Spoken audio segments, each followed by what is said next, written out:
Coming up this week, off-screen. The daddies are home for Christmas. The sexers battle it out on the tennis courts. Matt Damon takes us to Suburbicon. We get lost in Paris. The world gets its very first selfie movie in Star of Crow. The Nativity gets a new spin with The Star. There's monkey business with Jane Goodall. There's an infestation of beach rats. And romance hits the brakes. All those to come and more, off-screen. This is Off-Screen. Off-Screen.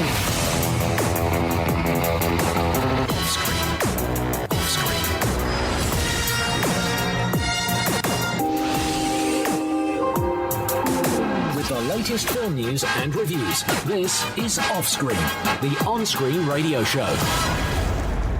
Ooh, welcome to Off-Screen, I'm Vancouver. And I saw Justice League and I didn't like it. No, neither did I, but... Yeah. Also, my name is Case Allen. Oh, that too? Hi. We're not allowed to review it, remember? We're not allowed to review We're not allowed to review it. We can't review Justice League. This is the rule, okay? They didn't Them's the rules. Them's the rules. They didn't want us to see it, therefore we're not reviewing it. We're going to discuss it in the top 5 because it might be somewhere, and we will discuss it in podcast extras. We're going to talk about some positives. We're not going to be it ended.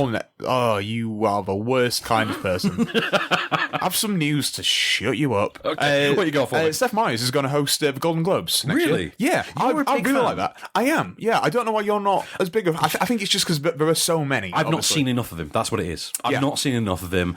The bits that you show, because you showed me a lot of YouTube clips. Yeah, he does. He's got this this night segment called A Closer Look, Okay. which is really great. And Is that his Peeping Tom segment? no, it's not. But it ostensibly is like a political viewpoint. Oh, okay. And it's like a 9-10 minute look, and it basically just looks at the White House. Can we just and it's great. Can we just get John Oliver to do the Oscars already? Because that's where this needs to go. Oh, it's happening. Yeah, We need John Oliver to do the Oscars. Jimmy Kimmel was great last year, and I think he'll be good for next year as well after everything that's happened, especially over the last couple of months. But at some point, you've got to get someone like John Oliver, because remember when Jon Stewart did it? Yeah. And I was so good. I mean, to be honest with you, I mean, I'm looking at like who's hosted over the years, and the way things are going right now, I just sit there and I think, do you know what? Let's just go and get Seth MacFarlane back and see what he slips in this time that we can decode in 5 years. You know, Good point. That could work. That could absolutely work. But Seth Meyers, I think someone watched Jimmy Kimmel the Oscars and said, we need someone like that. And Seth Meyers and Jimmy Kimmel are way more alike than what you think. Well, yeah, well... With like some of the tone of their comedy this past year. Too many Jimmys on late night, man. There are far too many Jimmys. I only need one. There's two that one Jimmys and a is Jimmy James. Kimmel. I don't particularly need him. I was warming to him, and now I've cooled on him again. Gordon. Yeah. Oh, well, I'm really out of step with him. I watch The Daily Show every day, and... See, I've kind of fallen out of step with the Daily Show a little bit. That's only because you can't access it on YouTube anymore. Well... They've changed the settings on it. I'm in with The Daily Show. I found out last night that Trevor Noah is performing at the O2 in May, so I'm really tempted to go. As in O2 Arena? Yes. Or, really? Yeah, the O2 Arena, he's there. Still need to get tickets to go see Chris Rock. Chris Rock's playing at Leeds Arena, of all places in February. Because if you were Chris Rock, that's where you'd want to go. Leeds. Absolutely. Yeah, totally. That's absolutely it. Yeah. But the Daily Show last week tonight, those are what I watch. If I need a late night show, I'll be really honest, I do tend to go for Gordon. Right, okay. You don't really watch any Colbert? No, I watch bits. Like, I watch the YouTube bits. Yeah. You know. But I don't know. I find I prefer Corden to Jimmy Fallon, but he is more airing on Jimmy there Fallon. are tropical diseases I prefer to Jimmy Fallon. Yeah, I do love that picture where it's like he introduces his name and they portray him laughing. Yeah. Oh, good God, he's terrible. He's the absolute worst of the bunch. He is. Yeah, I liked him on Saturday Night Live. Don't really like him as a host. I'm looking at the camera all the time. Who do you think he is? Carol Burnett. He's not earned what she earned. All right, Family Guy joke from 12 years ago. Which is funnier now than it was then. It is, yeah. And when you look back at it. It's like that American Dad moment of the all is lost moment. Do you know what we were talking about today about Family Guy making like Kevin Spacey jokes and Harvey Weinstein jokes? Yeah, it's amazing. Well, they've got a track record of that. Did Seth MacFarlane know something? And he seemed to know about Kevin Spacey. We know he knew about Harvey Weinstein. There's a weird moment. He comes from something of like a theatre musical background world. So he does. Yeah. There was a weird moment though when they prophesised Bruce Jenner. Do you remember that? In which I do, actually, Suey randomly refers to Bruce Jenner as being a beautiful woman. Bruce Jenner is not a man, Brian. He's a beautiful woman. And this is like 3-4 years before, is it I Am Kate? Is that the show? Or? It's it, yes, yeah. It's weird. I don't it's like The Simpsons, isn't it? Kind of like it, yeah. But, yeah. Anyway, so first review of the week. Let's start off with a doozy. Let's talk Suburbicon. And Suburbicoans. Suburbicons. Yeah. Suburbicloon? Suburbicloon. Yeah. Anyway, so, right. I don't want to get into it without doing the plot first. So, okay, the general idea here is that Matt Damon is the head of a 1950s household. He has a young son, glamorous, gorgeous wife played by Julianne Moore. One night, they live in Suburbicon, the town, sort of mini town of the title, which is like the ultimate suburban paradise. It's called Suburbicon. Yeah, it's actually called Suburbicon. Right. They live in Suburbicon. And one night, the young son is woken up by his father and told, listen, there are men in the house, you need to come downstairs, they're going to take a few things and they're going to leave us alone. Now, things go wrong. The father is obviously in some form of debt to what appear to be mobsters. The wife dies in the process, and whilst the son is grieving with this, his mother's twin sister, also conveniently played by Julianne Moore, with a different haircut. So you can tell. Has moved in and basically assumes the position of being his mother. In the meanwhile, there's an insurance investigator played by Oscar Isaac who's sniffing around details, trying to find out what exactly has gone on. Questions arise with the local police about what he's reporting to be a home invasion, and well, it's got the Coens involved, so you can kind of see where this is gonna go. Here's a clip. Linda, no calls. Sorry, Mr. Lodge, but I thought you might want this one. It's the police department. I'll take it. Yes. Mr. Lodge? Yes. This is Captain Gail Hightower. Right off the bat, I gotta tell you I'm sorry about your wife. Thank you. The other thing is, I got a couple of guys here I'd like you to look at. Stanford police picked them up last night and sent them down. Because of your description. They've been caught? Now, don't get too anxious there, Mr. Lodge. Nobody's been caught unless you say they have. Now, these are just two clowns picked up trying to kill each other.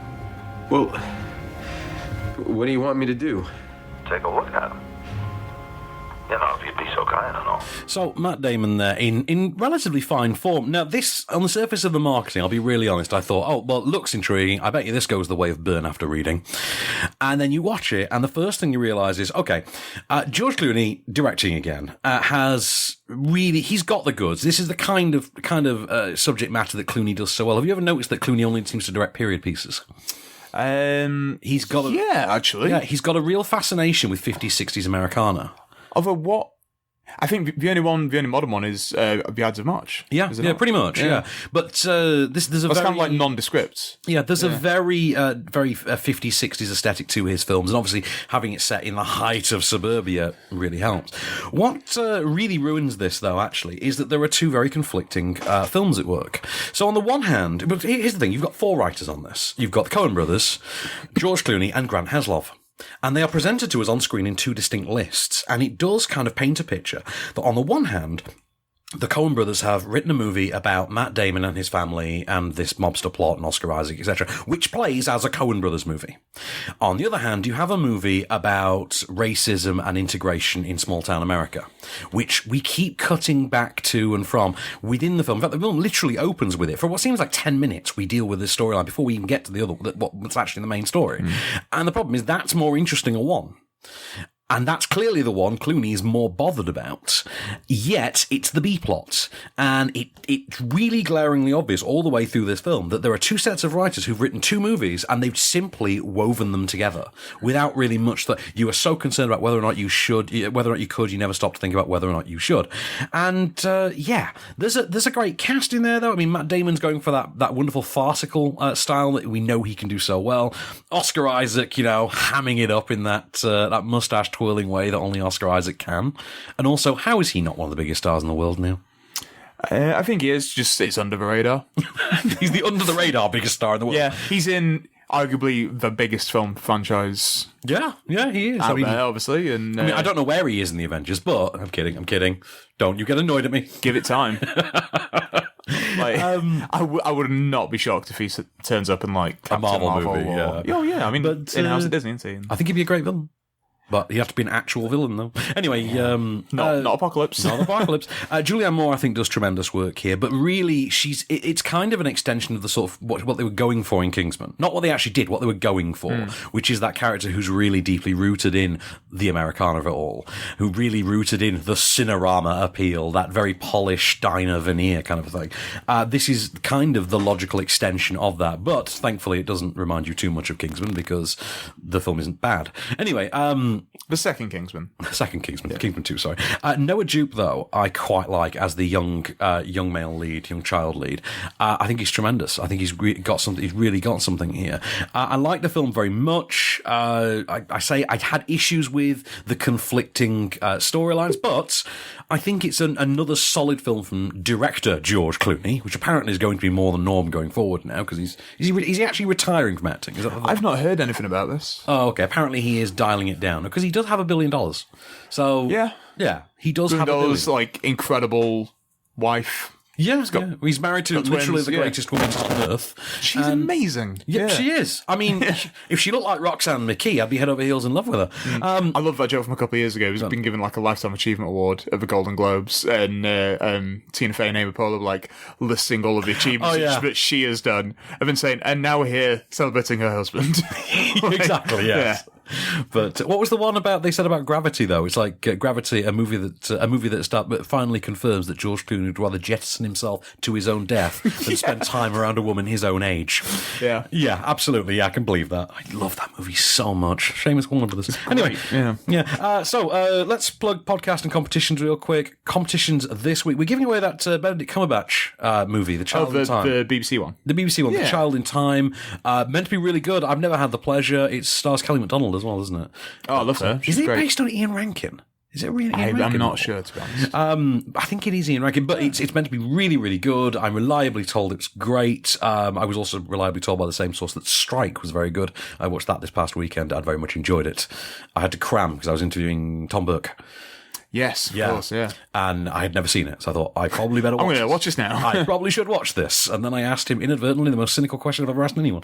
You're going to tell us? You need to tell us now. Okay. In a TV landscape dominated by procedurals and detective dramas, where that's absolutely the norm, why on earth would you look at this and just randomly pick this one? Got a point. Pretty cynical. Yeah. I mean, it's honest. And he was like, because it's great. I'll be honest with you, I would have respected him so much if he'd just turned around and gone, J.K. Rowling, yep. But he didn't. Anyway, he was really nice. He was a really good sport, and I can't thank him enough. He was really good. Podcast Edition, Acast, Deezer, iTunes. Pick your podcast platform of preference, and bask in the cinematic goodness where we inject cinema into your ears, and complete with just sounds bad, doesn't it? Complete with a moment of Cage, which is always fun. With the latest film news and reviews, this is Offscreen, the on-screen radio show. And we're back. Thank you, Dr. Strange. So, shall we discuss Ms. Goodall? Mrs. Goodall? Ms. Goodall? I don't know. She was married over... Dr. Goodall. Yeah, that's what... Yeah, definitely. Doctor. Yeah. Right, can I just absolutely make a confession? Because I think most people are with me on this one. Most regular people only know Jane Goodall because of Gorillas in the Mist. Yeah, I guess so. Yeah. That's pretty much all I know about Jane Goodall. It's that, and there's an episode of The Simpsons where Simpsons go to Africa, and there's a lady that works with chimps who just says Jane Goodall. Yeah. Of course, because that's what you do. Yeah. So this is a Nat Geo doc. This is a National Geographic documentary, which is kind of almost ironic given the events they actually depicts. At one point, National Geographic did cut her funding. It is the story of Jane Goodall. It's how she became Jane Goodall, how she lived the rest of her life, what happened after that movie, what she's doing today.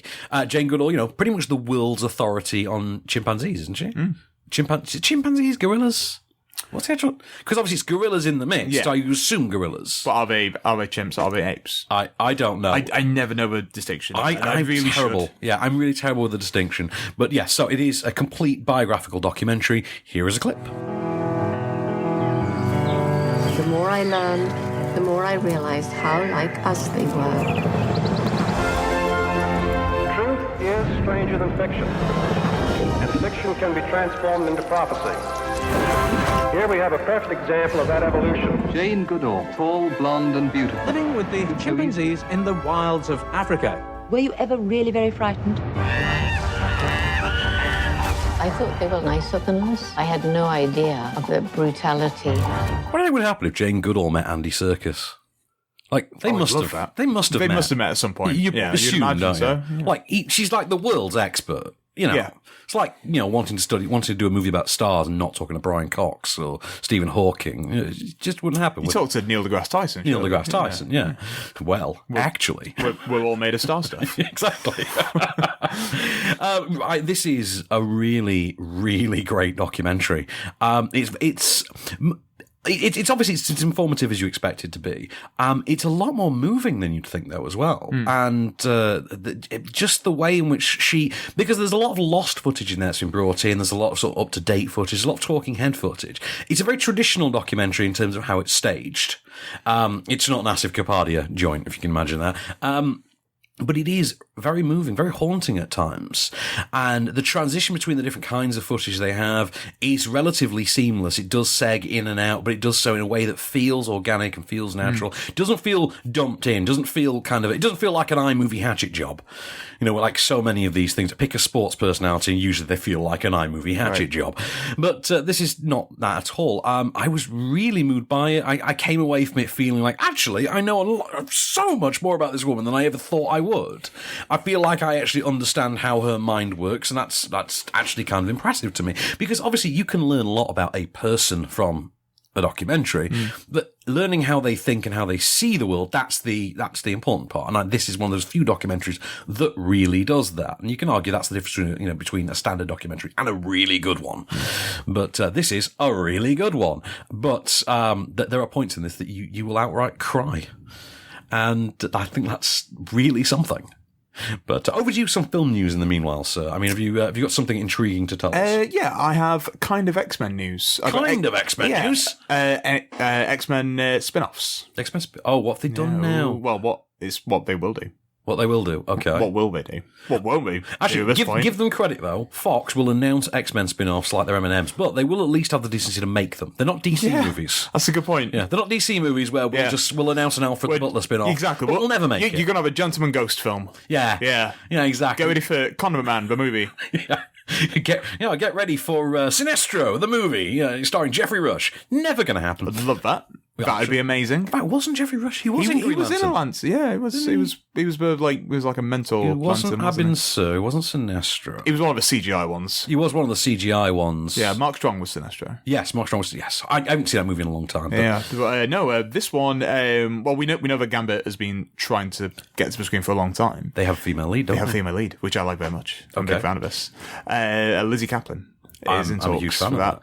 I thought you would be. I want Lizzie Kaplan to be in massive films. Yeah, and be ace in them and have amazing characters. She's always ace. She's great. But, even in The Interview, which is not a very good movie, she's still ace in it. Yeah, I was talking to someone about that today, actually. Yeah. Ironically enough. Were you saying they hate us because they ain't us? Is that what it is? No, someone did say that. Yeah.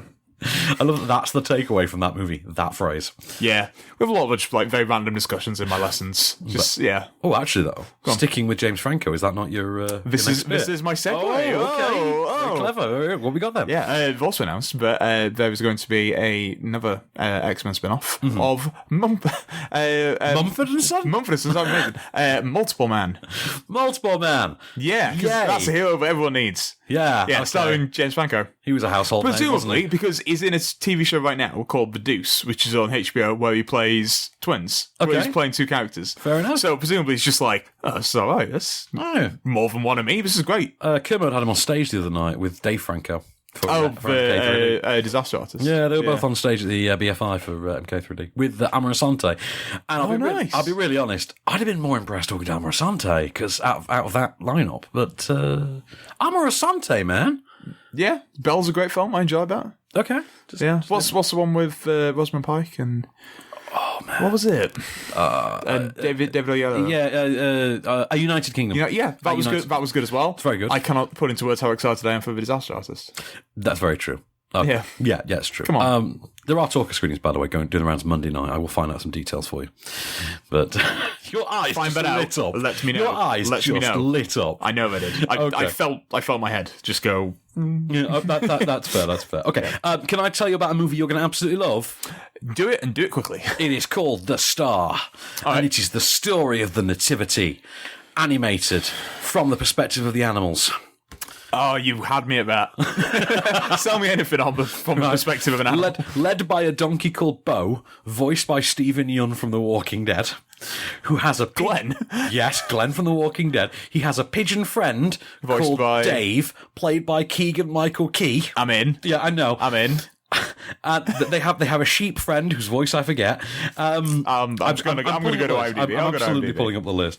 And they are basically escorting Mary and Joseph on their way to Bethlehem to give birth to A.D. Bryant. Sorry, was the from Saturday Night Live. Yes, yeah, I like her. Zach Levi and Gina Rodriguez are Joseph and Mary respectively. Christopher Plummer, Jane Virgin. Yep. Christopher Plummer is Herod. Good casting. Right. And as the... Was it originally Kevin Spacey? Was it? Okay. You see, that's the thing. I absolutely believe that, because I wasn't looking at your face. I absolutely believe that. But here's where it gets interesting. Ving Rhames, Oprah Winfrey, and Tracy Morgan are the three camels ridden by the three kings on the way to the birth of Christ. Oh, and Anthony Anderson's in there. And Anthony Anderson's in there. Mariah Chris Christopherson's in Chenoweth. there. Yeah, Tyler Perry is in there. Yeah, I know. This is a who's who. It really is. I tell you what. Here's a script. Here's a script. Here's a clip of the... Didn't actually watch a film. We were all just given this. We didn't watch them. We just read the script on the bus on the way home. Animation wasn't done yet. Here is a clip of the three camels bickering. We traverse afar, feeling fountain. Hang on! Cyrus! Deborah! Come on, guys! Wait up! I expected a left turn 2 deserts ago. I can't believe we passed that last oasis. I'm getting thirsty. Lost! Oh, these wise guys are lost. Wise men don't get lost, Felix. So you're saying they know where this birthday party is? And what makes you so certain it's a birthday party? Oh, here we go. Have you seen the presents these guys are bringing? Gold, myrrh, frankincense? Could be a baby shower. You bring gifts to a baby shower. Baby shower? What is a baby going to do with frankincense, silly camel? It's a birthday party. Clearly none of those were actually lines in the script. They just told Tracy Morgan to just say whatever he wanted. Tracy, be a camel. Yeah, Tracy, just pretend you're a camel for a minute. What would you say if you were a camel? And he just came out with some Bible-related stuff, and they thought, actually, that kind of weirdly lines up. Let's have that. It was Tyler Perry instead of Ving Rhames, sorry, as you've corrected me. So it's Tyler Perry, Tracy Morgan, Oprah Winfrey. They are the camels. It's pretty snoozeworthy. It's relatively unchallenging a film. It's kind of dull at times. The animation is a bit basic, a bit iOS game. You know, like a game that a child will play on iPad. In fact, it plays a lot like, you know, those weird Christian video games they make for the young children of devout fundamentalist Christians. It plays a lot like one of those. The scale of threat in it is more or less non-existent. The story's annoyingly twee and sickeningly sweet, and you just sit there and you think, if I were 4, I'd find this patronising. And you come away from it thinking there were a lot of Christmas, a lot of sort of choral, poppy Christmas songs in there. There's a lot of anachronistic, pop songs about, Bethlehem and things you're like, okay, fair enough. And then the weird part for me personally is that over the end credits, they play the young life of Jesus in still image cartoons with the donkey present. So basically we get Jesus' life from the perspective of the donkey, and I'm sort of thinking, isn't it very telling that you stop that before you get to the crucifixion? Yeah. Yeah. How old is this donkey? I know, this donkey lives forever. But, make of that what you will. Also, it's a children's film with Chris Christopherson in it. I'm never going to call that a bad thing. No, that's okay. With the latest film news and reviews, this is Offscreen, the on-screen radio show. And we're back, Mr. Allen. So, are you ready to get your tennis on? Always. Because I don't know if you've noticed this, but this year has turned into the unlikely year of the tennis movie. Because we had Borg McEnroe. Yeah, and then this. And so 2. 2. Yeah, but 2 really good ones. Because guess what? This is really good. This I'm not surprised by being good. I was surprised by the other one being good. The other one was quite good, yeah. Right, so this is directed by Jonathan is it Dayton, and Valerie Faris, who brought us Little Miss Sunshine. I thought we did, yeah. Yeah, husband and wife team who brought us Little Miss Sunshine. Written by Simon Beaufoy, who, of course, did he win the Oscar for Slumdog Millionaire? Yes. Can't remember. Yeah, he won. Okay. So this one, all-star cast in here. You've got Steve Carell, Emma Stone, Sarah Silverman, Andrea Riseborough, Bill Pullman, Alan Cumming, who else? I feel like I'm forgetting someone. Alan Cumming, Elizabeth Shue, Eric Christian Olsen, Fred Armisen is in here. You know, there's a really good cast in there. Austin Stoll, who I know from somewhere, and for the life of me, I can't figure it out. Where do I know Austin Stoll from? I don't know. Some kind of war movie. Apparently, he's in Whiplash. Oh, tell like he played Gary Powers in Bridge of Spies. Right. Yeah. Okay, that's kind of it. Also, most importantly, he was in A Dolphin Tale. Anyway. Lest you forget. Yes. As was Chris Christopherson. So we're bringing this all back around. And the less said about A Dolphin Tale 2, the better. Anyway, so this is the true story of the 1973 Battle of the Sexes, the much-touted televised tennis match between Bobby Riggs and Billie Jean King. So played here by Steve Carell and Emma Stone, respectively. The entire gist, if you're not familiar with the real events, is that Steve Carell's Bobby Riggs is an outright chauvinist.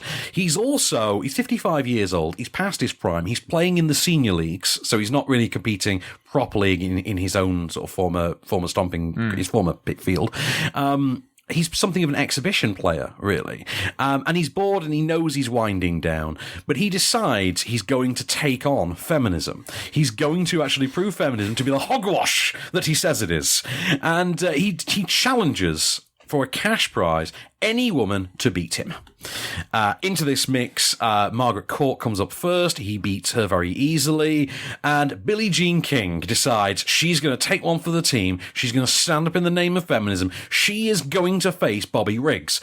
And although this on paper sounds easy enough, unfortunately, he is still quite a good player. But also, she has her own personal life problems to deal with. She's begun a relationship with her hairdresser, played by Andrea Riseborough, who still, by the way, seems to be able to play 20 to 45 as well. Quite easily, yeah. She is an ageless woman. She exists in a vacuum in which age is not a concept. Anyway, so there's a relationship, a begoing sort of behind closed doors, closeted relationship with Andrea Riseborough's character.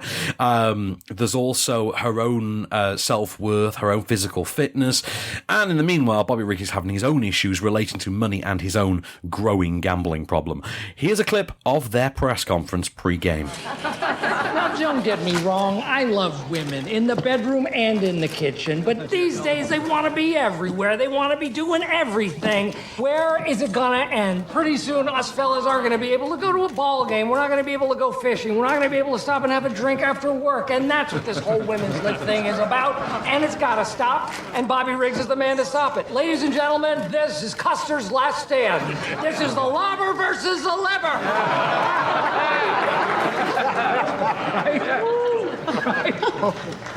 Keep talking, Bobby. The more nonsense you spout, the worse it's going to be when you lose. Well, I'm the ladies' number one. I'm the champ. Why would I lose? Because dinosaurs can't play tennis? I'm going to put the show back in chauvinism. It's really, really good. And part of the reason it's really, really good, I think the biggest part of the reason it's really, really good is because Emma Stone and Steve Carell absolutely knock it out of the park. I mean, you can hear from the clip, he's so in this. Although, weirdly, incidentally, you know, if you took that exact line of dialogue and ran through some kind of speech algorithm to impersonate the voice of Donald Trump, would it not sound like an actual speech? Yeah, it would, and it really would never complain about it. No one would, and it'd probably completely fly on a modern news broadcast in the US. Anyway, so it's terrific. She is absolutely sterling as Billie Jean King. She's got the vulnerability down. She's got the heart and soul of that character down. And I'd be very curious to see what the preparation process was like on her part. Now, for obviously Steve Carell's an easier ride because there's something of a caricature-like nature to Bobby Riggs anyway. There's a really fascinating moment, actually. You know, they do that thing over the end credits where they play the pictures of the real events kind of thing. And it's shocking, actually, how much Steve Carell seems to have got the charisma charisma of Bobby Riggs down rather than making an impersonation. He seems to have tapped into that charisma, found his own distinct way to channel it. But I do think Stone gets the heavier lifting. She gets the bigger job, and I think she walks away more triumphant. I do think, strangely though, the most interesting character in it is the most unexpected, and that's Bill Pullman as Jack Kramer, who's the sexist commentator, and at one point becomes kind of a political fixed point in it, a point of contention between King and Bobby Riggs. The style of it, the cinematography of it, is not that, if I'm really honest, is not that dissimilar to Borg McEnroe because of the period setting. And there's only so many ways you can show, a period piece tennis court. There's only so many ways that can be done. Although neither film has done a bad job in that at all. I've been invested in both. I think the script is sharp. It's got energy. It's got spark. It's got wit. It's got heart. It's got emotion. It's got a brilliant rhythm to it. And it's a rhythm you can very easily find yourself running along with. I loved it. Beginning to end, I absolutely loved it. And I know it's something that you'd watch, isn't it, this film? I think you have expressed before that you want to watch it. I mean, I like watching films, so yeah. No, yeah, I'm absolutely going to say it. I like the films. I like the movies. I like, the talkies, as been known today. I too am a fan of the cinema. Went a little bit Family Guy caricature, didn't it? Yeah. I like Alan Cumming in this as well, actually. Also, Natalie Morales, I haven't seen around in a while. She's in this. Right. Yeah. But, and Sarah Silverman doing that token Sarah Silverman performance she does now. She turns up in, weirdly, it's like a serious version of her role from Popstar, where she plays his manager. Yeah. That's weird. I just want him to be everywhere, like Oxygen or Clinical Depression. That one. It looks quite a bit like him as well, actually. They do actually quite look like each other. I will say Emma Stone does make Billie Jean King slightly dorkier than she actually was, though. Yeah, there's something it's like 20% dorkier. Yeah. But, yeah. So, do you want to give me a piece of film news before we do the top 5? I don't. I want to go straight to the top 5. Let's just do it. Well, Let's do it now. Your wish is my command, sir. Number 5. Children are only allowed one decent parent, 2 at Christmas. What? What film? I've completely forgot. What are we talking about? Bad Mum's Christmas Day. Or whatever it's Sorry, I was called. thinking Daddy's Home. I'm like, that's not in the top 5 yet. No, that'll be my title for that one. Yeah, okay. So Bad Mum's Christmas. Because that's my takeaway from the first film. Kids are only allowed one good parent. Yeah, clearly that's that. Yeah. And Daddy's locked in his office with his computer and we don't know what he's doing. Yeah. It's not a patch on the first one. It's not any good. I don't think I actually laughed out loud once. And I don't want to talk too much about it because it comes up a lot when we talk about Daddy's Home 2, for obvious reasons. But no, I didn't laugh at all. I got chuckled once or twice. So what do you got for me? The Twitters says, at Chic Jacob, don't know what that means, don't know who you are. Bad Mum's Christmas, did anyone expect this to be good? It's got a point. Yeah. A collection of holiday scenes are thrown together haphazardly with a nice little moral of the story to finish it up. Well, do you know what? I feel like that's a pretty adequate review of it, to be honest. Number 4. For Ragnarok. Which you loved. I loved. Oh, yeah, everybody loved. Got Twice in Heart, don't I? I went a bit Will.i.am there, so you love, I love, everybody love. Yeah. But no, I've seen this so many times now, it's getting silly. And yeah, I've only seen it about one time. I'm not sick of it yet. That's the annoying thing. Because it's great. It is great. And I want more of it. And it's one of those great Marvel movies that makes you want to be there to see the events after the film. Not big storyboards, but you just want more of the world. I want to know what happens like when we're on the ship. Yeah, but I want more. I just want more of that world. I want to experience more of it, and I want the next day. I want the next day in the life. Do you think Marvel tried to get Taika Waititi to do something else? I think they will now. I'm sorry, but it's gone down too well. Yeah, just let him go. He himself, though, has become too beloved because of it. Yeah. He has. He's so charismatic. In a way that you've not seen since James Gunn, obviously, 3 years ago. He is also an actor as well as being a director. And I think that's the difference with him. Of course, yeah. That's the difference between him and someone like a James Gunn, for example. Like, he knows how to really carry himself off. It is. James Gunn's a very good Social Network guy, though. He is, absolutely. Yeah, I'm not diminishing that at all. So, tweet for me. At Elena Barlow, it says, already saw Ragnarok 4 times. At Carl Urban, it's still my favourite. Can't disagree. He's no Korg. He's no Doctor Strange. He's no Hulk. He's good, though, isn't he? But he's good. Yeah. And, Des and Troy, big fan. Number 3. Murder on the Orient Express. Alas, I have yet to board the Orient Express. I was supposed to see it yesterday, as I have told you. I've not, because... No, I will see it before next week. I will eventually. Someone on Twitter must have seen it, so I'm sure they can review it for us. This guy's seen it. Okay. So, who is this guy? SP_Cantwell. Okay. Or Most Loud and Constantly Dancing. Great Twitter name. Excellent. Loving that. Moida. I'm going to say that. Moida on the Orient Express is a very good adaptation. I liked Brandon more than I liked Finney, but neither can hold a candle to Suchet. Touché, sir. Number 2. Paddington 2. Which, it's the most adorable movie of the year, isn't it? Yeah. I mean, I'll be really honest. I was kind of... It's between that and Killing of a Sacred Deer. Right, I'll be really honest. I'm kind of annoyed that I wasted the quote "the best sequel of this year" on Blade Runner 2049. Oh, because this is better. Because this is absolutely better. This is so groundbreaking and ahead of its time. No, this is the weird thing. I think this and Blade Runner, they do make for a serious argument that we have seen two completely different kinds of wonderful sequel this year. Yeah, absolutely. And that's brilliant to me. I think they represent what you can do with a sequel. Yeah. And so you can do more and beef it up, or you can expand the world. And I think both of those films do sum it up. Paddington 2 is just delightful. There is it's so charming and it's moving, and I could have cried at the end. I'm not even kidding. I actually wanted to cry. Big manly tears, not like little girly tears. Big manly tears. But have you got a tweet for me? Yes. Do you want to? I wouldn't mind.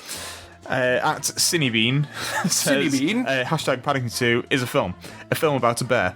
A bear who does lovely things for other people. A lovely bear in a film with literally no negatives to speak of. In short, it's a magnificent film about a most magnificent bear. A very cute bear. I love that bear. That's absolutely delightful. Number 1.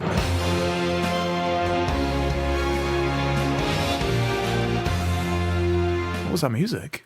That is the theme tune to Justice League Unlimited, and the reason that is on there is just to remind you how good Justice League could be. So I love it when there's a film that we don't like. I do really love it. I hate it when it's a Justice League film or when it's a DC Heroes film. I hate it so much because we just get this incessant ranting. Let's just get it over with. All right, tell you what, I'm not going to wax because we talked about it at the beginning. We're going to talk about the podcast extras. We're going to talk about it podcast extras. Okay, I'm just going to say it sucks. How about that? It's a terrible movie. That's succinct. There you go. That's all we Do you need. want to throw in something before the tweet? It sucks. There we are. Tweet away. I don't think it sucks as much as you think it sucks, but it's not what they wanted, it's not what they needed. You know, once, about 20 years ago, I spent a night in a Romanian airport. Where is this going? A deserted Romanian airport with one very crappy rundown shop that only sold these very awful cheese sandwiches. The tea and coffee was like the worst kind of brown water, and there were pigeons everywhere. It was one of the worst nights of my entire life, and yet I would happily go through that again rather than ever watch Justice League. It sounds like Zack Snyder directed that. You know what? No. All you need is like a really ebook of a no. It's all like no, because that evening was consistent. Justice League is not. So please, over to the tweet. That sums it up. Yeah. At Abby Gallup. Yeah, Okay. let's go out. Go on. I saw Justice League last night. It was competent. In parts, it was as good as one of the better direct-to-DVD superhero animations. One of the most positive things I've heard. So it really is, actually. You could often forget Zack Snyder directed it. That's a positive, technically. The Flash was good. 2 stars.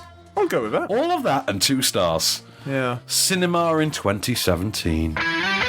With the latest film news and reviews, this is Offscreen, the on-screen radio show. We're back, and I just want to point out that wasn't intentional. We did not realise that Wonder Woman was going to play. Yes, he did. He's been talking about it all day. I haven't even mentioned the idents today. Okay, do you want to give me a quick piece of news? Thanks, man. That was the joke. Actually, on the notes, it was meant to be Iron Man. I just never got around to changing it. Oh, that's even worse. That would have been, wouldn't it? That would have been terrible. Oh, I should have done the Avengers. Should have. Oh, if it's still number 1 next week, let's intentionally put the Avengers there. Anyway, let me move my big sack of money from Marvel and Disney and stop talking about Justice League. Just in the interest of balance, can we just point out, Inhumans, now that it's over, was dreadful. It was dreadful. Yeah. You know, different division, though, isn't it? Yeah. Punisher, though, really not started good. yet. Heard amazing things about it. So good. So good. Dude, I'm trumping now. I'm doing the Donald Trump thing with the hand. Trumping? You can't really say trumping, can you? You can't use them as a... Well, you can use Sounds them as like a verb, blowing but- raspberries. Yeah. I'm doing the Donald Trump thing. So good. Using Trump as a verb means different things to different people, I feel. Well, it does if you're a woman under 40. Yeah. But yeah. Anyway, a piece of news for the... Yeah, The Terminator, as in the new reboot, was coming out. The Terminator 6/3. Yeah, whatever we're going to... Whatever we're going with, okay. It's got 3B. It's got a new writer. Oh, it has, hasn't it? Yeah, Billy Ray, who is great. He's really good. I just love his name. Billy Ray. Like, if he doesn't do country music on the side... That's the thing, like, all he's missing is a Cyrus. He really is, isn't he? Yeah. He needs some, like, line dancing in his life. Yeah, but he... what's he written? He's written Captain Phillips. He did. He also wrote State of Play. The Ben Affleck, Russell Crowe. That's really good. Like, that is. Yeah, because that is adapted from a BBC show, isn't it? Yeah, John Sim and David Morrissey, wasn't it? In Yeah. BBC version? And it's Affleck and Russell Crowe. It's really good, really. And it stars the Orange Wednesdays movie guy. Yes, it does. Hurt me, Gunther. Make me bleed. We make the fourth in the trilogy. Trilogy is free. Yeah, those others were great. Yeah, I missed those. What else? He did Hunger Games, didn't he? Yeah, Hunger Games, yeah. Flight Plan. Oh, man. Yeah. God, that's a movie I'd gratefully forgotten. Yeah, I forgot that was a thing. I'd forgotten, yeah. Do you know what he directed? Go on. What did he direct? I didn't even know he directed anything. What did he direct? This is amazing. You're going to blow my mind, aren't you? It is. Go on, what is it? Shattered Glass. No way! Yeah. That movie that only you and I like in the whole world. He wrote and directed it. No way. Yeah. Okay. The film where Hayden Christensen is brilliant. Yeah, he's actually good. If you've never seen Shattered Glass, Case and I are, for once, in agreement on this. It is brilliant. You must see it. And Hayden Christensen is really good in it. Yeah. I mean, granted, there's no sand in that film. There's no sand. Because it's coarse and it gets everywhere. Yeah. I'm haunted by the kiss that you should never have given me. God, Lord, that movie sucks. So time to put it in my vows, in my wedding vows. Oh, you absolutely should have done. Yeah. You really should have. But then the fact that, Kenny Baker died at the same time would have kind of made that far worse. He died on the day I got married. Yeah, if no one knows this, the news alert that Kenny Baker died came through to everyone's phones as Case was saying his wedding vows. Yeah. And then for like an hour after we actually got married, I had people being like, congratulations. Have you heard about R2-D2? Yeah, R2-D2 just died. Sorry about that. Thank you everyone for coming. R2's dead. But, okay, so final review of the week. Let's talk about the daddy of all comedies. In fact, two of them. Daddy's Home 2. So, were you a fan of the first one? Yeah, if you remember, we came over and we watched it with... we did, yes! Yeah, we were pleasantly surprised by it. Yeah, okay, so I like Daddy's Home. You like Daddy's Home. Yeah. There is now a Daddy's Home 2. I think, like Bad Mums, it's like 13, 14 months after the first one. So it's not exactly being I remember when, both of those films were greenlit, and we were like, how are they going to come out in November? Exactly, it's bonkers, isn't it? They started shooting in, March or something like that. Well, I kind of feel like someone photocopied a script somewhere. Oh, really? Yeah, because the concept of this and similar. Bad Moms Christmas, very, very similar. So just choose one and go see one. Just choose one. Yeah, save yourself tenner. I'm going to save you some suspense. The daddies win this one. The moms don't. Okay. The daddies come off better than moms. Anyway, but not by much. But they do. Anyway, so the idea is it's a year or so after. It's got to be at least 2 Christmases after the events of Daddy's Home because they've established that the family are kind of annoyed at having to split Christmas between 2 dads. So one Christmas they go to Mark Wahlberg's, the next Christmas they go to with their mom and Will Ferrell. And they decide this year they want what they call a together Christmas. And this, no sooner have they decided this than the phone rings, and in the same way that Mark Wahlberg showed up in the first movie, Mel Gibson shows up to visit his estranged son. And his visit happens to coincide, bear in mind this is at Christmas, with John Lithgow's visit as well. He's Will Ferrell's dad. And basically now you've got 2 rival granddads and 2 sort of kind of coexisting co-dads, but the rivalry between them is flaring back up. We have a clip of what happens when they decide to go away. The whole family is going to go away to a remote ski lodge cabin thing for Christmas, for their together Christmas, and how Mel Gibson is forced to sit in silence through the following car journey. It's It's time for one-word story. Stories. Anyone can join in. It doesn't have to be just Dad. You always do give us the best start.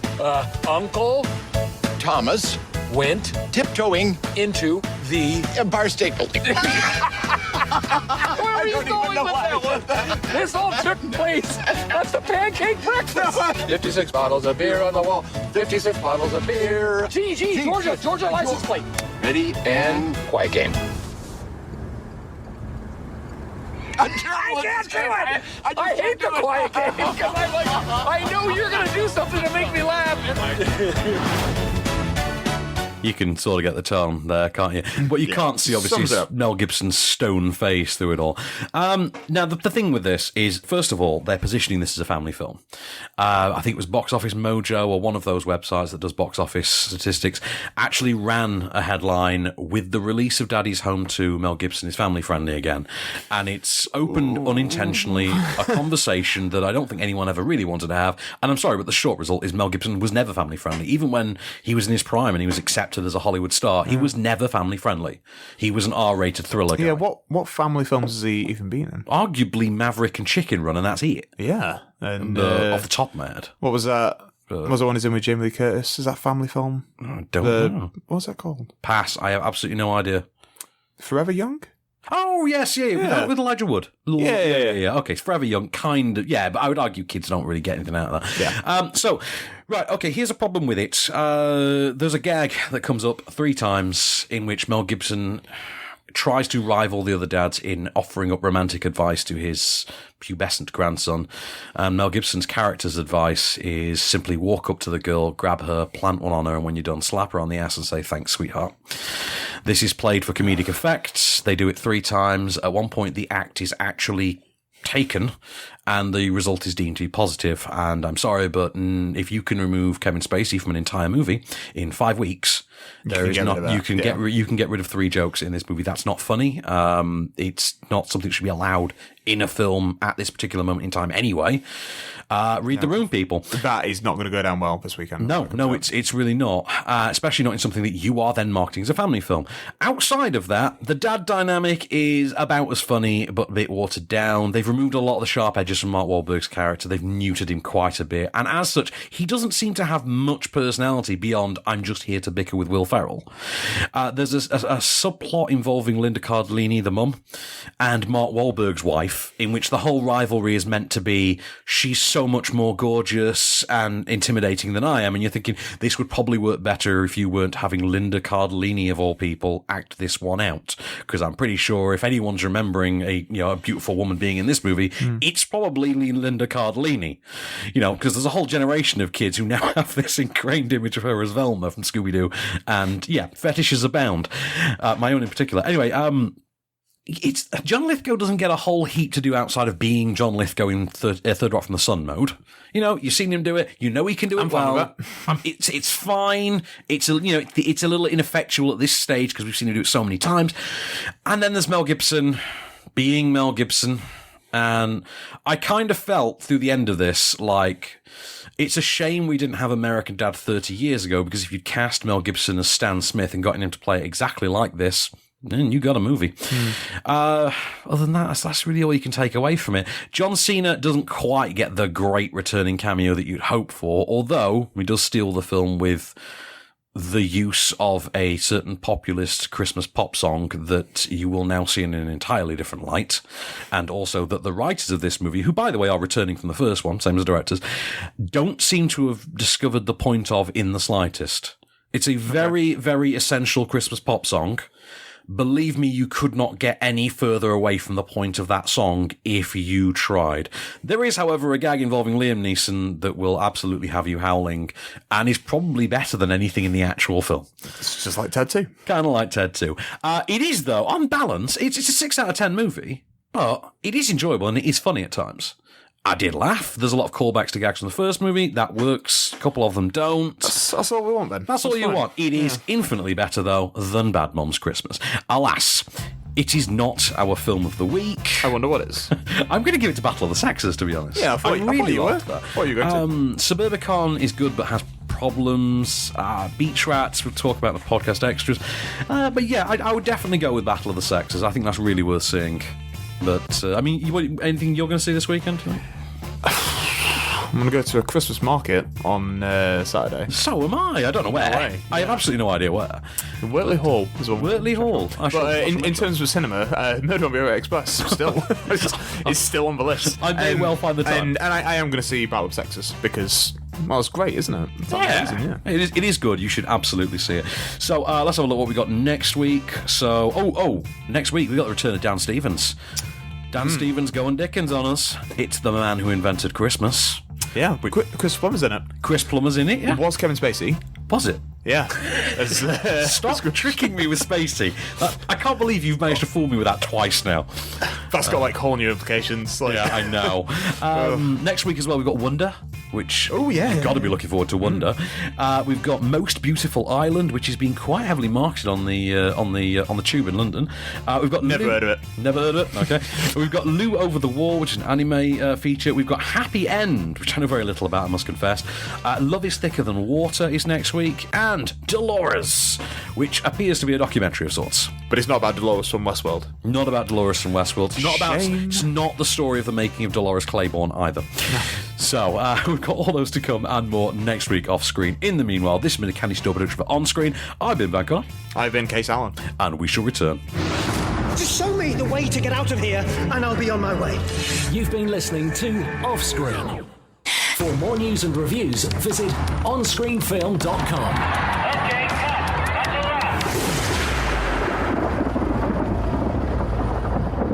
I ordered myself a Krispy Kreme donut on Sunday. Because you were seeing Justice League and you thought, I'll treat myself in advance. That is exactly the reason. No, that makes absolute sense, and I would as well. I was like, if I'm going to go into a sugar coma...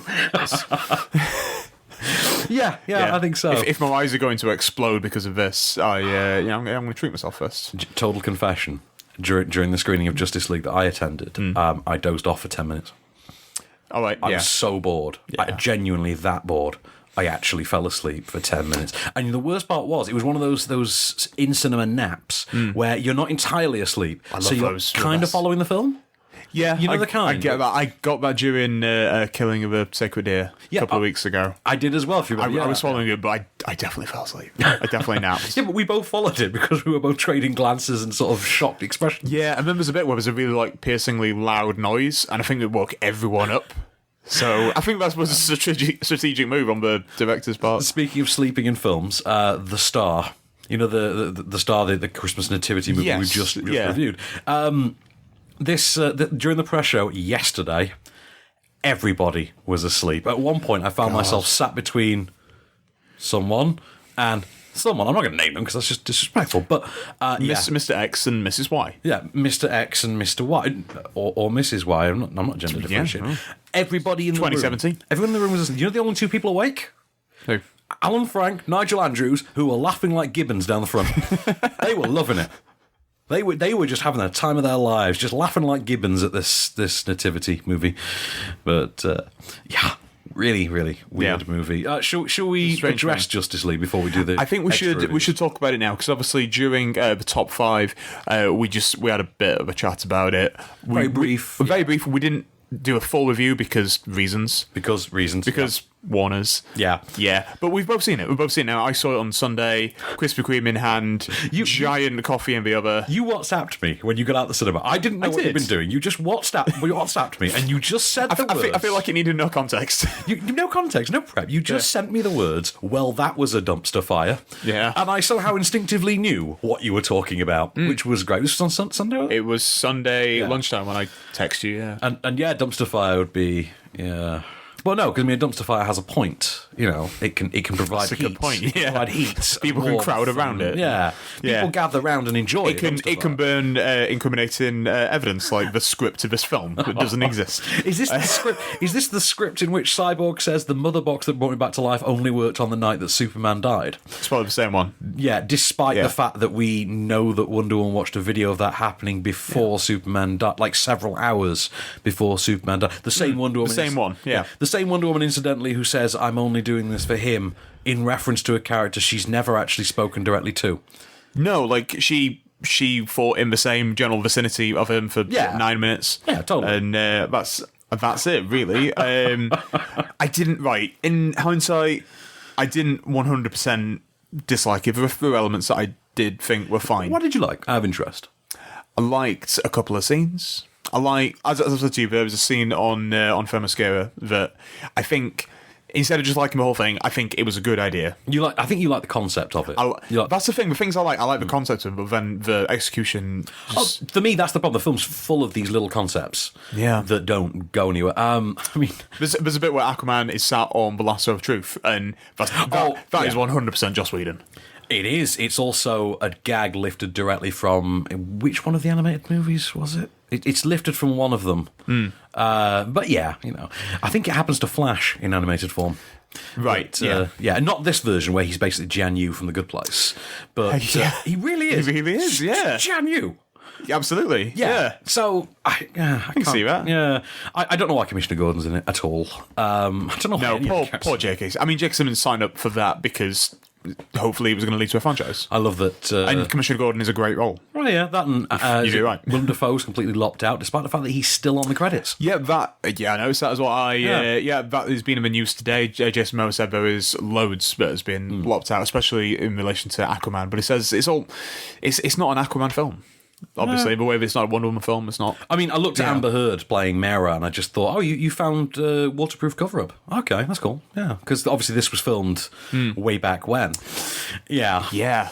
Forgot about that. Yeah, remember that? A lot has happened. We've already spoken about. It seems we live in really weird times for celebrities, don't we? Yeah.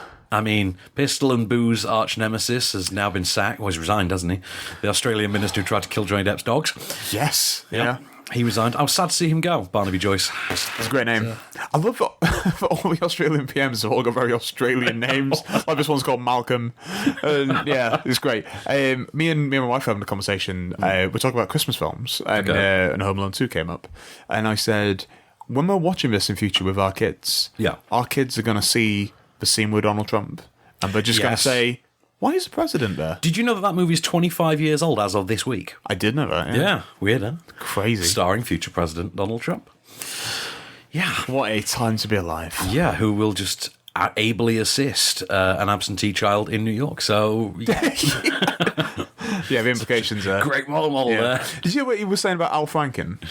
No, I haven't. He's called Al Frankenstein. Yes, I did hear that one. He loves nicknames, doesn't he? Yeah, and because obviously there's been a lot of controversy regarding Al Franken in the last couple of weeks, and there was a photo that surfaced of him when I think it must have been like 15-20 years ago, and he's not groping a lady, but like he's making like a lewd gesture. Yes, lewd gesture. And because of that, obviously there's been calls for him to step down, and there's been a whole thing. But then Trump was kind of just like leading the charge on it and just saying, how dare he outlet this? And at the rate that Trump likes to talk about nonsense, no irony at all in that. At the rate that he just spews nonsense, we are mere days away from a tweet telling us that Justice League was the greatest film of the year. Surely, absolutely, yeah.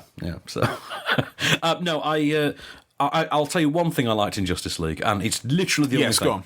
The only thing, other than not just the shorter running time. Yeah, not just the fact that it was shorter, not the fact that it ended, which I did think was the greatest thing about it.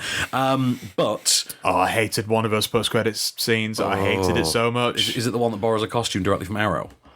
Because I'm pretty sure that's what happened. I didn't hate that one, but I think that it's a difficult thing to. Oh, is that the one that Smallville did better? Yes, Smallville did the exact same scene, but better. Yeah. And with a point and some humour. Because you know it's just filled with jokes, and none of them. The whole film is filled with jokes that aren't funny. None of them are funny. No, it's like a DreamWorks movie. Anyway, it's like jokes by committee, isn't it? It kind of is. But no, the Wonder Woman in Hoban taking on the terrorists, and actually, can I address one thing with Justice League that no one's pointed this out, and it really bugs the hell out of me. Justice League takes place in a world in which there are very few windows. There is only a window in a room in Justice League. That's a metaphor, isn't it? I know. But a window only appears in a room in Justice League when it serves an actual point relating to a set piece. So someone's got to jump through it. Exactly. I'm remembering two moments. One, Wonder Woman kicks a dude out of a Hoban window. 2, Cyborg stands longingly at a window. That's a window, yeah. Right. Other than that, there are no windows in any of the rooms, to the extent that Bruce Wayne and Alfred fly across the world in their own private jet, branded with Wayne Enterprise, which implies it's a corporate private jet, that has no windows. Now, what kind of plane has no windows? I can understand the Batcave having no windows, but a plane? Really? Maybe he's seen all he needs to see of the world. He doesn't need to do the touristy thing and look out at the Pacific. And it's not like he has to fight someone for an aisle seat like I do. Incidentally, you know that line, what's your superpower? I'm rich. Would that not have been so much funnier and actually kind of weird fan service if his line had just been, I'm Batman? It's definitely more fan service. Yeah, but I think it would have worked better. And also, it would have been an immediate meme. It would just instantly would have become a meme. Yes, maybe that's why we didn't do it. Yeah, because God forbid there's any actual fun to be had. I don't hate that line. I'm rich, but I liked it better when Tony Stark said it like a decade ago. But it's the fact that it's used in the trailer. I preferred it to just being a thing, just a throwaway line in film and not have as much kind of onus on it. I do want to point out. I mean, I don't know what the actual logistical travel time is from Gotham to Norway, but. It's a fast jet. Judging by the length of that beard that Affleck's sporting. And he did it by horse, didn't he, as well? I mean, plain horse. It was a long journey. Is it Norway? I thought it was Iceland. Is it Iceland? I think it's Iceland. Okay, so it's even closer then. Okay. Yeah, there you go. We definitely did it by horse now. So we probably did it a whole way on horse, and he's got a 2-week beard. Yeah. So, that was a really long He's just a very masculine fellow. That's what happens because his plane doesn't have any windows, so he's not getting any sunlight. So the beard just comes through. That's what it is. He's got no vitamin C. Okay, can I do a real quick review then? So I want to talk about Brakes, which I just saw an advert for this just pop up on my computer. Oh, really? Yeah, literally right here. That is bizarre. I'm shocked because I didn't think this had any marketing to it whatsoever. Well, I didn't know who was in it, and I can tell you right now that Julian Barrett is in it. And Noel Fielding. So a Bush reunion of sorts. Of course. Yeah. I also stars... Is it Julia Davis is the name of the girl. So Julia Davis is in there. Kerry Fox. I'm trying to think who else is. Martin Hancock. There's a lot of who's who of sort of the kind of Bush level comedy. Bush level, almost Gavin and Stacey comedy. Almost Gavin Spacey then. Can't say that. Sorry, I saw Superman Returns this morning, and did you? Yeah, I did. I feel like Spacey has now become a verb. He kind of has, yeah. To Spacey, someone. But no, so this is written and directed by Mercedes Grower. And now I say written by. It's written by Mercedes Grower with contributions from the cast. That's the official credit. What this actually is a nearly completely improvised film. So, she's gone and directed it, and she's pretty much given them free rein. And what it takes the form of is a series of... I'm trying to think of a comparative project. It's a bunch of disconnected romance plots, and they all just take place in London. And different sets of characters having different storylines. And is it a bit like that? What was that Tom Hardy film that came out years ago? Tom Hardy one? Yeah, it's kind of like an anthology, but it's set outside, and is it... It's like scenes of a sexual... Something like that. Oh, yes, I think it's scenes of a sexual nature. I think that's what it is, yeah. It's kind of like scenes of a sexual nature, only improvised. So, for instance, you've got Julian Barrett is trying to... Julian Barrett is a hyperactive gay man who's trying to unnaturally prolong a fling that he's having with an up-and-coming stage actor. You've got a sort of a upper-middle-class girl who's kind of trying to resist starting a relationship with a builder. You've got Noel Fielding, who works in an ice rink, is trying to begin a relationship with a co-worker.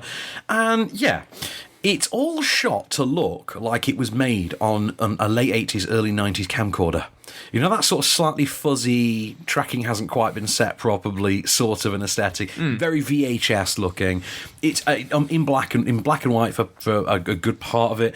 It's something that you want to work, and there are individual moments here and there, where, particularly with Julian Barrett, for instance, where, because of the improvised nature of it, Julian Barrett does manage to hijack his scenes, for instance, and they start to work better. And right, okay. Noel Fielding, you get the impression that he was due to be cut out of the movie, and then Bake Off happened. And, People like him again. Put him back in. Yeah, the improvised stuff works better in the hands of the bigger stars, the more established comedians who hone their craft more successfully. So like Julian Barrett, like Julia Davis. The problem is, outside of that, it does feel like a very experimental, studenty kind of an endeavour. It doesn't feel like it's got no mainstream potential in it whatsoever, despite the fact that with the calibre of stars they've got in there, that quite clearly was the intention. And you come away from it all thinking, that was an hour and a half. And nothing more. It happened. It was like Justice League, only for brief points I was interested. But yeah, so over to you now. So for some film news, what have you got for me this week? A sequel to Murder on the Orient Express has already been greenlit. Well, it's hinted at in the film.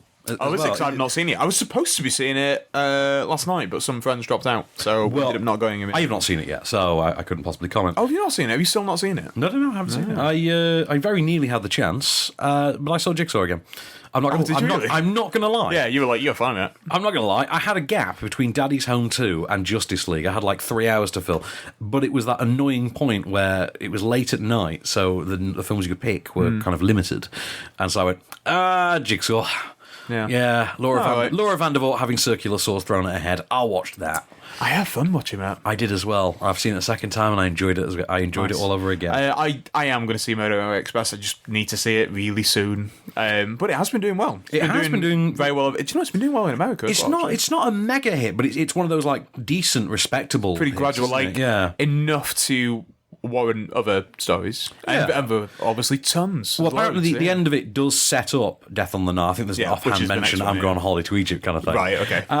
So there is that sort of backhanded setup, and now it will be positioned as the actual as an actual sequel. Yeah, he's not signed on just yet, Kenneth Branagh, but he's expected to. He's expected to. I would imagine this is something he really enjoyed, and who wouldn't enjoy having that mustache?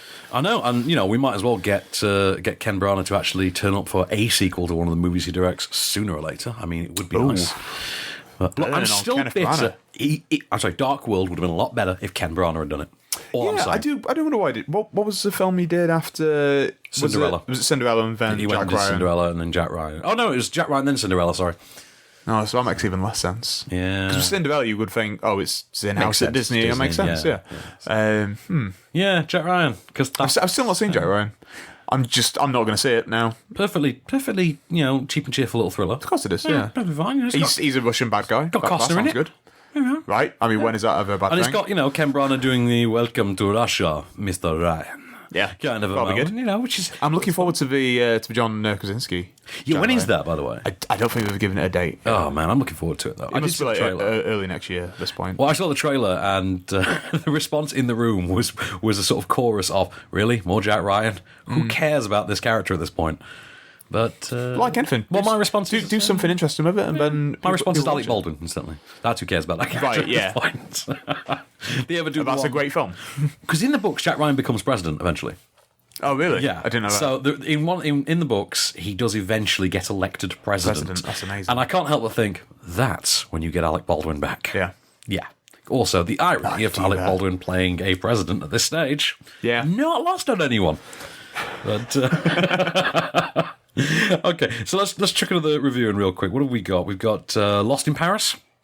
Yeah, which is this is a real. Actually, do you know what? You probably love this. It's very Wes Anderson. Why is it? Oh, right. Thanks. No. It's like I love being stereotyped. But you're literally wearing a check shirt. Yeah. What's wrong with that? That's adhering so completely to your. If I was wearing a tweed jacket, then you'd have some cause for stereotyping. Oh dear God! No, so this is like a sort of amped up, Frenchified Wes Anderson movie, and the general gist is you've got a French Canadian librarian who journeys to Paris to look after her aunt, who's then disappeared. When she arrives, the aunt has disappeared, and she loses her identity documents, and she is literally, as the title cleverly suggests, lost in Paris, and she soon crosses paths with a crazy homeless guy named Dom, who just has no filter, and he expresses all his feelings, romantic and otherwise, upon her, and it's just this sort of. It is a really twee and really quirky kind of film, but it really owes that debt to Wes Anderson. It really does feel at times like the mission here is we really want our own Wes Andersons. Yeah. So what they've done is they've got not one. Surely we've got Michel Gondry. What you'd want? Isn't Michel Gondry's? Where's he from now? French. Is he French? Yeah. Well, Michel Gondry. Come on. I thought he was French Canadian. Okay, never mind. I'm pretty sure he's French. Well, fair enough. Well, this is written and directed by Fiona Gordon and Dominique Abel. And they do have a really good handle on the sort of madcap sensibility of it. Emmanuel Riva turns up as the aunt. Dominique Abel plays Dom. And Fiona Gordon plays Fiona. And because it's sort of one of those where the filmmakers are actually part of the central... They are literally the two central figures in the cast. There is an unmistakable investment in the material. That sort of it's like when you get Ken Branagh turning up in a film that he's made himself. You know he cares about every individual nuance because he knows how it should go. Very much the same thing here. The only thing is, with that amped up Wes Anderson sensibility, it can be a little wearing. In that way, that whole "a little quirk goes a long way" thing. And how Grand Budapest was kind of the sweet spot. This does push its luck. What are you laughing at me for? No, yeah, you've got something of a point. Something of a point. Okay. Well, let's say Grand Budapest, that's the sweet spot for Wes Anderson. All I'm saying. Moonrise Kingdom, less so. Anyway, go on. No, yeah. we don't need to get into it. We don't need to. Okay, that's fine. I feel like someone's never seen Darjeeling Limited. How dare you, sir? It's no Life Aquatic with Steve Zissou, is it? Anyway, yeah, for me, that is one way it goes a bit too far. Yeah. It goes a bit too it does, sweet. I like it, obviously. Look at me. But, yeah. I do think, though, this is definitely going to find its audience with the diehard Wes Anderson crowd, with the, dyed in the wool hipster Oh, great. crowd. I'll let them know at the next club. Just put it in your next newsletter. I will, yeah. Yeah, your next... the one that I give to a pigeon to send to everyone, yeah. Yeah. That one that's written on none of them have got computers. Yeah. The one that you write on parchment that you tie to badgers and then shoot them off in the direction of their... That's it, yeah. Wherever their igloos are or whatever the hell. It's fashionable London igloos that they live in. In Shoreditch.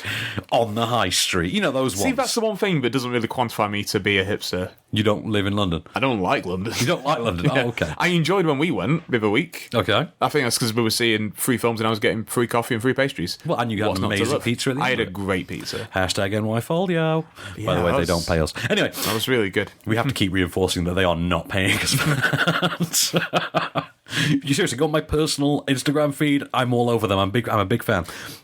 But, Lost in Paris, I did enjoy it. But I will admit there are moments when it is faintly trying. It does overcome those, but for the most part, it does work. The energy is quite infectious. It does work. I had fun with it. That's good. That's all. Okay. That's all we need to know. There you are. So, some news for me. Some news. What have we got?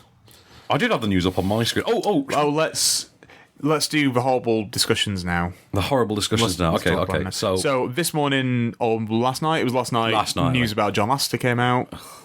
Because we can't have nice things. We can't have nice, pleasant, nostalgic memories. Charlie Rose yesterday as well. Yeah, that sucks. I know, Charlie Rose.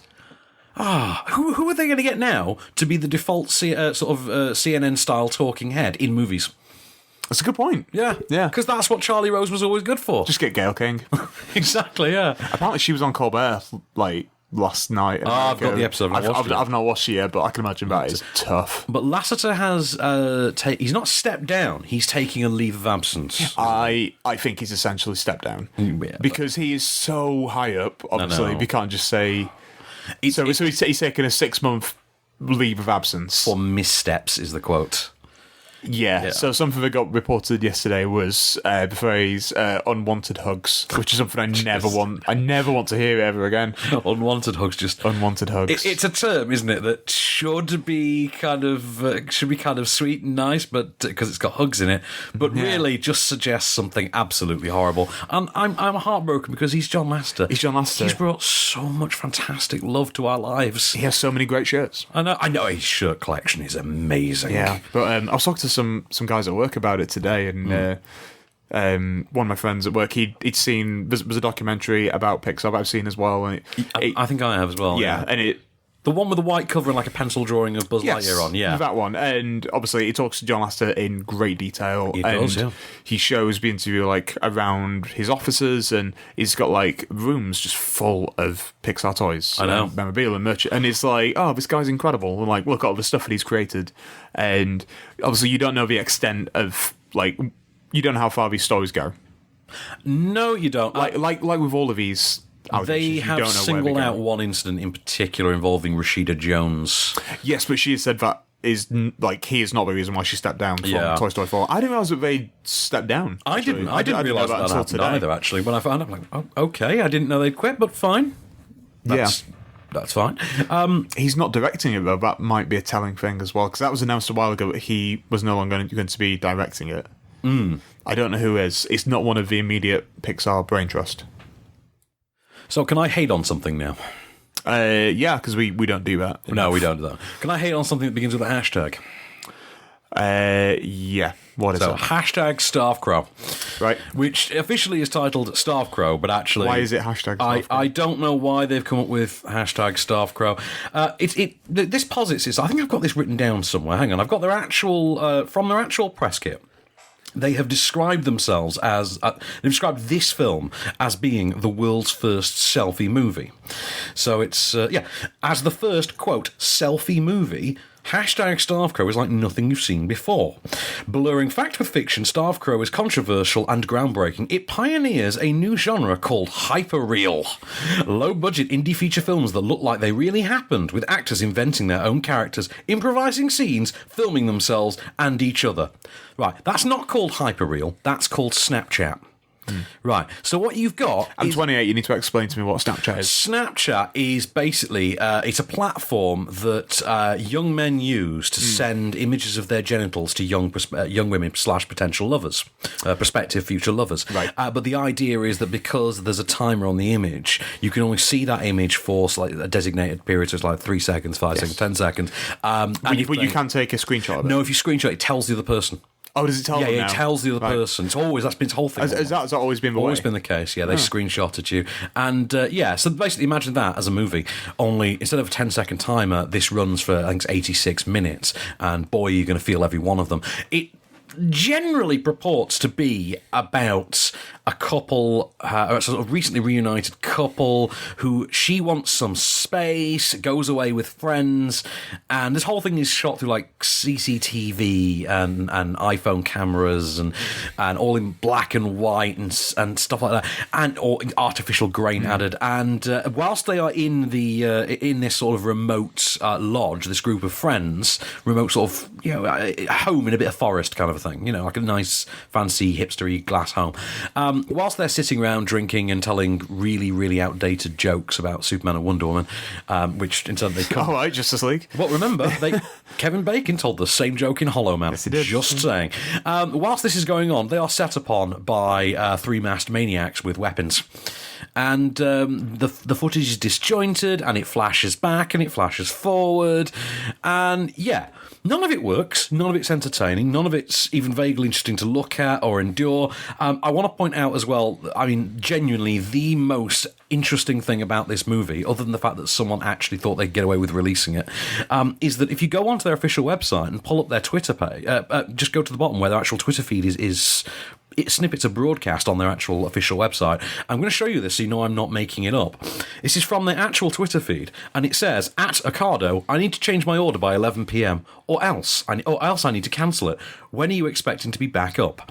So I hope the producers of Starvcrow got their Ocado order, and I think it says a lot about the making of Starvcrow that it was catered for by Ocado.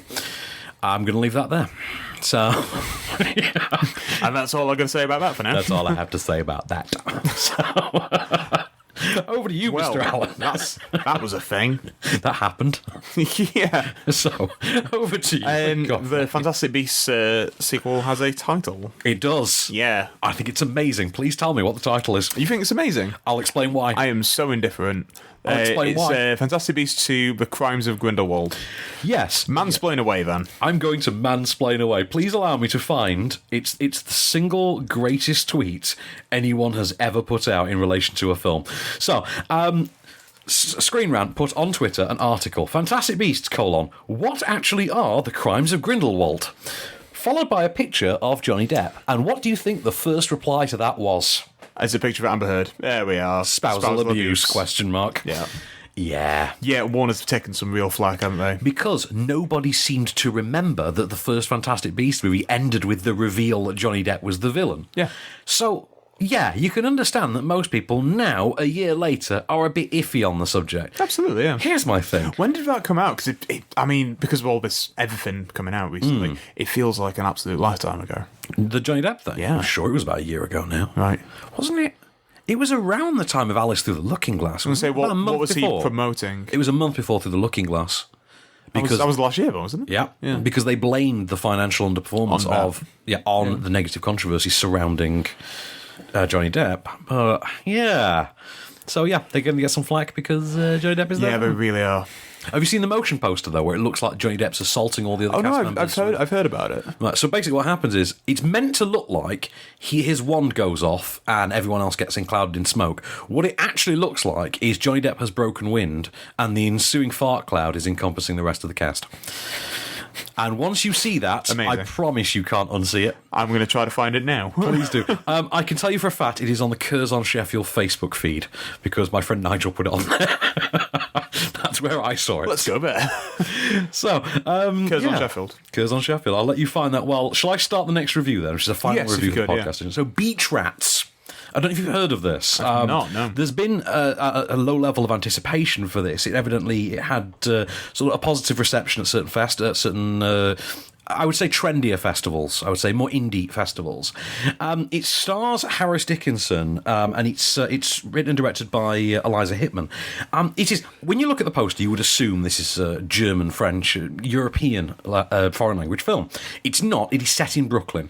The idea is you've got a teenager, Frankie, he's like any Brooklyn teenager. He just wants to hang out with his friends. He wants to get high. He wants to get laid. But unbeknownst to his family, his mum and sister, and his friends, he's actually leading something of a double life. So every night he finds himself on all male sort of, not dating it, what do you call it? Like a cam site. Like a cam site where you meet people. What do you think? Chat roulette kind of a thing.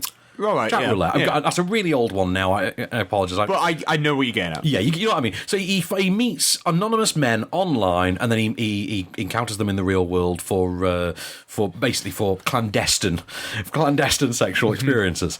And this coincides with him beginning a relationship with Simone. I've got a funny story to tell you about the actress who plays her in a moment as well. Simone, who's a young girl about his same age, with whom he experiences quote unquote a regular teenage relationship for the first time as well. So on the one hand, you have the experience of he's coming to terms with his homosexuality, and on the other hand, he's coming to terms with his quote unquote heterosexuality. Which one is real? The film never quite settles on, so it allows him to walk the line between the two, and he himself refuses to define it, whilst at the same time having to keep it all a secret from his circle of friends and his family. So Simone is played by the actress Madeleine Weinstein. And she's very, very good. I will point out, though, and I'm going to show you this on the iPad so you know I'm not making up. Please look at the last line of her bio on IMDb. So you get... she is amazing. Well done. You get her bio, which explains, she went to this school, she learned this. And at the end of this paragraph, it says, she would also like everyone to know that she is not related to Harvey Weinstein. So, I imagine that's only been added for about a fortnight. Yeah. But, so Harris Dickinson as the lead, he's tremendous. Really great performance. And I think a big part of it, is that he's not... he's giving you a performance in which he has gone into this with a fully formed and fully realised idea of who and what this character is. And that he has that idea and we don't is something that he absolutely toys with us in a very subtle, very clever way. There's a sequence involving when he comes in he has an altercation in a club. He goes home and his mother tries to sort of find out what's up with him. There's just this, a lot of it is silence, very minimal dialogue, but it's just this fantastic scene. Kate Hodges, his mum, absolutely terrific as well. It's his performance that absolutely makes this film. I think Eliza Hittman's done a great job with the actual production of it, but I do think it's Harris Dickinson all the way. He is the absolute star of this. He's a real find. He reminded me a lot. Do you remember the actor Joe Cole? Young British actor. He turns up in something about every 3 years. Briefly reminds you that he's actually quite good, and then he disappears from the 3 years. I know what you mean. Yeah. Very much, he's got that kind of a presence, and I can't wait to see what he does next. So, any more news for me, sir, to finish us out this week? We've got a couple little bits. What have we got? So, the plot details for Quentin Tarantino's next film have now officially been revealed. I don't know what this is. Go on. Do you not know? I don't know. Well, this is the film that we thought was with Charles Manson. Remember, I'm in a bubble for 2 days a week, so... Oh, yes, you are. But you're in a London film bubble, so... It's a London film bubble. But like film news and things, it's all bypass me. This is the film that everyone thought was about Charles Manson. Yeah. Coincidentally enough. Coincidentally died this week, didn't he? Yes, he did, a couple of days ago. That took long enough. Very strange. He was 83. I believe. Good Lord. Yeah, so when some details came out, everyone thought that this was about Charles Manson. It was purely about the Manson murders because Margot Robbie was being sought to play Sharon Tate, who was obviously murdered by the Manson family. He's now said that it's not about just Charles Manson, but the Manson murders served as something of a backdrop, and it's about 1969. Like a Summer of Sam kind of thing. That's essentially what it is. Summer of Sam? Son of Sam? Summer of Sam. Summer of Sam. The Spike Lee. Yeah, Spike Lee joint. Spike Lee joint, yeah. Brad Pitt, Tom Cruise, Leonardo DiCaprio are still being sought after for lead roles. It's going to be about a failing movie star who wants to really crack it in business. Please cast Tom Cruise for that. And his stuntman. Oh, wow. Okay. So Tom Cruise is going for one, Brad Pitt is going for the other. Ah, I'm intrigued. Doesn't he now have a studio? You know, and that was the other news. There was a big bidding war for it, and now Sony have it. Because obviously... ain't going to the Weinstein Company. No. So Sony have got it. Okay. And it will be in theatres in 2019. Does it not release it through Sony Pictures Classics? I think it will. I think they will do. But to give it extra art house right now it's got the title of 9 because it's his 9th film. Well, yeah. Well, do you know what? Fine. I mean, isn't it set in 1969? 1969. Could literally call it 69. I mean, you could. I don't think that's a bad thing. What's the line in Goon when he's choosing his number? Choose 69. It's hilarious. Yeah. You know, still not seen the second Goon. Did you catch it? I did. Yes. Yeah. I was one of the few people I think that really enjoyed it. Yeah. But I still admit it's not patch on the first one. Yeah. But the first one was really great. Did I review that with you, or were you off at that point? Oh, I don't know. I think you were off. I think Coulson was on the show. Yeah, it might have been off. But it was good. But Wyatt Russell was great in it. Oh, man needs his own franchise. He really does. Yeah. I didn't realise though that guy actually was a hockey player. Like that he was a professional hockey player in. Was it Denmark or Holland? Yeah, it was something like that. Somewhere like that. Yeah, somewhere you wouldn't have expected. But yeah, and okay. He's great though. Although just thinking about him now really makes me want to watch Ingrid Goes West again. It's a good film. It is a good film. You know what else is a good film? I watched last night for the first time in ages. Gone in 60 Seconds. Don't know if that's a good film, but it's enjoyable. It is enjoyable. Oh, it's not a good film. Sorry, it's a terrible movie, but it's very enjoyable. So I had it on. I was journeying back. I was on the train back from London last night, and I was watching Gone in 60 Seconds. And I was just tweeting away, as I do. And the next thing I knew, I was inundated with DMs and a couple of tweets offering up choice quotes from Gone in 60 Seconds. That's what people do. And I'm happy to say that we actually had a moment of Cage pitched to us for this week. No way. By Nick Barker, a friend of the show, actually. He's a mutual friend through John Coulson. Nick Barker, who has suggested this week's moment of Cage. As a reward, I sent him the Nicolas Cage digital bling for this week. That's what you get. By way of a thank you. Maybe we should have Nick Cage badges made. And when you come up with a moment of Cage, we send you a badge. Yeah. Do you know what? I will take that bet. That's a good idea. Okay, if you pitch us a moment of Cage, we will send you a Nicolas Cage badge. You'll be welcomed into the cage. Yeah, you'll be welcomed into the cage of on-screenness. Yeah. So, off-screenness in this case. You will be in the Nicolas Cage. You'll be in the Nicolas Cage. Exactly. Yeah. Okay, so on which note? Let's do that. Here it is. Your moment of Cage. You're late. Wait, you're going to argue with me over 12 minutes?